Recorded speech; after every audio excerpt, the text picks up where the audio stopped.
আসসালামু আলাইকুম ওয়া রাহমাতুল্লাহ। সম্মানিত দর্শক, আশা করি সকলে ভালো আছেন। আমি আল্লাহ তাআলার রহমতে ভালো আছি। আজকে খুবই গুরুত্বপূর্ণ একটি বিষয় শেয়ার করব, আলোচনা করব। সেটি হচ্ছে আমরা কেন কোরআন শিখতে পারি না। আমরা কেন কোরআন শিখতে পারি না, এই প্রশ্নটা আমার মনে হয় সকলের মনেই জাগে। আবার অনেকে এর উত্তরও জানেন। তা আমি বিষয়টা ক্লিয়ার করছি। সেটা হচ্ছে, একটি উদাহরণ দিলে আপনি বুঝতে পারবেন। আপনার সন্তানকে যখন একটা প্রতিষ্ঠানে দেন, প্রতিষ্ঠানে দেওয়ার পরে কথার কথা সকাল 8টা থেকে দুপুর 1টা পর্যন্ত ক্লাস, ওইখানে সম্পূর্ণ ক্লাসটা করে, ক্লাস করার পরে বাসায় যখন আসে তখন বিকেলবেলা অথবা রাত্রে আলাদাভাবে প্রাইভেটের ব্যবস্থা করেন, আলাদা প্রাইভেটের টিচার রাখেন। প্রাইভেট টিচারের কাছে পড়ার পরে আবার আপনি ব্যক্তিগতভাবে আবার ওকে টেক কেয়ার করেন, ওর পড়াগুলো দেখেন হয়েছে কিনা। অর্থাৎ যেই গুরুত্বটা দিচ্ছেন, মাদ্রাসায় গিয়ে ক্লাসে পড়তেছে, ওইখান থেকে বাসায় এসে আবার প্রাইভেট পড়তেছে, প্রাইভেট পড়া শেষে আবার আপনি দেখতেছেন। এটা আমরা বেশিরভাগই বাংলা, অঙ্ক, ইংরেজির ক্ষেত্রে করি, আরবি ক্ষেত্রেও করি ছাত্রদেরকে। তবে যখন আমরা যারা বড় আছি, যারা অতীতে যে কোনো সমস্যার কারণে অথবা নিজের কারণে, নিজের ভুলের কারণে আমরা কোরআন মাজিদ শিখতে পারি নাই, শিখতে পারি নাই, তারা কিন্তু এখন মনে অনেক আগ্রহ, অধীর আগ্রহ যে কোরআন মাজিদটা শিখবে। এই শিখার জন্য আমাদের কতটুকু শ্রম দেওয়া লাগবে, কি করতে হবে, ওইটা কিন্তু আমরা করি না।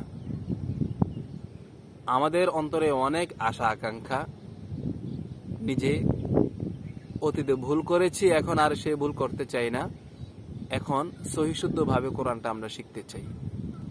তবে শুরুতে একটা কথা বলে দেই, আমরা যে 5 ওয়াক্ত নামাজ পড়ি, এই নামাজের মধ্যে আপনি যে কোরআন তেলাওয়াত করবেন, যে সূরাটা তেলাওয়াত করবেন, ওই সূরাটা যদি অশুদ্ধ হয়, আর অশুদ্ধ হওয়ার কারণে যদি অর্থে বড় ধরনের কোনো পরিবর্তন এসে যায়, তাহলে কিন্তু আপনাকে গুনাহগার হতে হবে, আপনার নামাজ কবুল হবে না।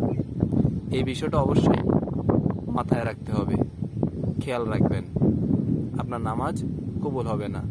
তো সেই জন্য আমাদেরকে কি করতে হবে? আমরা অবশ্যই একজন প্রাইভেট টিচারের কাছে পড়তে হবে।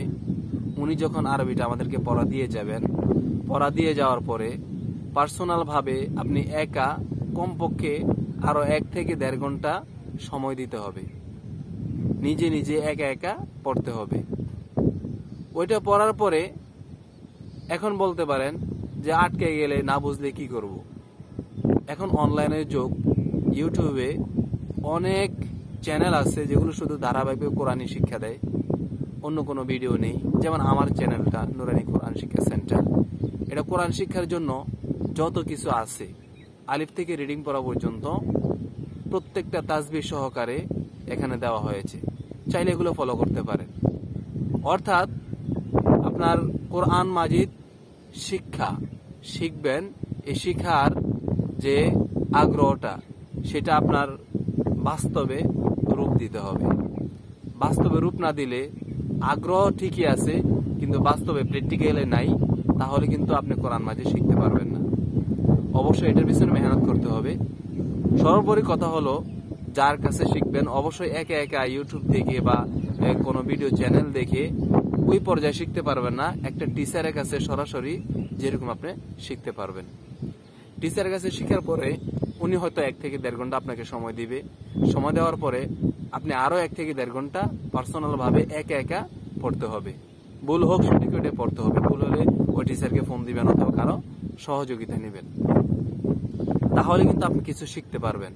আর যদি এমনটা করেন যে শিখার অনেক আগ্রহ আছে, টিচার আসলো 1 ঘন্টা পড়লেন, পরে আবার আগামী দিন যখন টিচার আসবে তখন আপনি ওই আমপারা, কোরআন শরীফ এগুলা খুলবেন, পড়াটা খুলবেন, তাহলে এটাতে কোনো ফায়দা হবে না।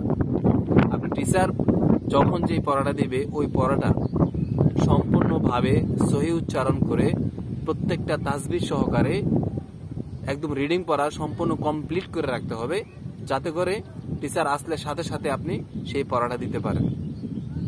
এই বিষয়টা মাথায় রাখবেন। যদি দৈনিকের পড়া দৈনিক আদায় করে দিতে পারেন, তাহলে আমি আশা করি কায়দা শেষ হওয়ার পরে, আমপারা শেষ হওয়ার পরে সুন্দর মতো আপনি সম্পূর্ণ কোরআন মাজিদ রিডিং করে পড়তে পারবেন। এটা উদাহরণ আমি বাস্তব নিজেই, যখন আমরা স্টুডেন্টকে পড়াই একটা ক্লাস, অর্থাৎ প্রথম শ্রেণী যেটা, ওই প্রথম শ্রেণীতে বাচ্চাদেরকে আমরা রিডিং পড়ার যোগ্যতা গড়ে তুলি। প্রথম শ্রেণী পড়লে একটা ছেলে দ্বিতীয় শ্রেণীতে সে কোরআন মাজিদ পড়তে পারবে।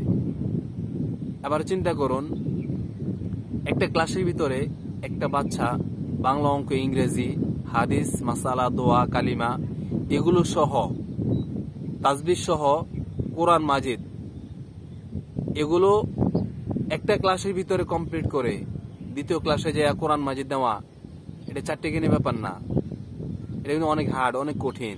তাছাড়া আমরা এখন নুরানি যে পদ্ধতি আছে, যে পদ্ধতিতে বাচ্চাদেরকে পড়াই, সেটা হচ্ছে আমরা শুধু হাতে কলমে সক্সিলেটের মাধ্যমে শিখাচ্ছি। এখানে আলাদা কায়দা দিতে হবে, তারপরে সিপারা দিতে হবে, আমপারা দিতে হবে, আলিফলাম দিতে হবে, ওইরকম কোনো পদ্ধতি নেই।